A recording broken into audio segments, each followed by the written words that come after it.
First Alert 6 at 6. Good evening and thanks for joining us tonight. I'm Erin Sullivan. And I'm Brian Mastery. Let's get right into our top 6 headlines at 6. Breaking within the hour, the U.S. State Department urging American citizens to leave more than a dozen Middle East nations in the wake of ongoing strikes in Iran.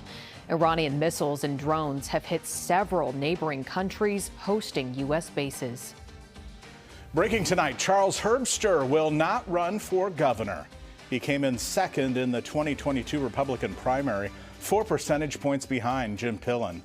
In a statement, Herbster says he had a team and funding ready to go, but found it was too challenging to fight an incumbent.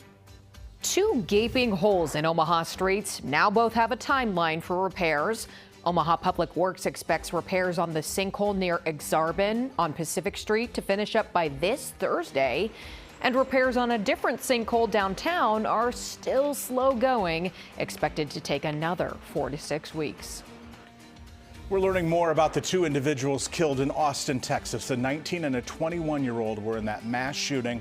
It was a bar in the main area downtown this weekend. Investigators are looking into potential links between the attack and the U.S. and Israeli strikes on Iran. The suspect was wearing a shirt with an Iranian flag on it. Also breaking tonight, the House Oversight Committee has released video footage of the closed-door depositions of Bill and Hillary Clinton. The questioning was for the panel's investigation into Jeffrey Epstein. Both Clintons have denied any wrongdoing. This summer, a new thrill with an ancient twist coming to the Metro. When crews at Funplex started digging the foundation for a new roller coaster, they found bone fragments. Gave them an idea, so park staff say that inspired the theme of the new ride, the Woolly Mammoth. We are on First Alert for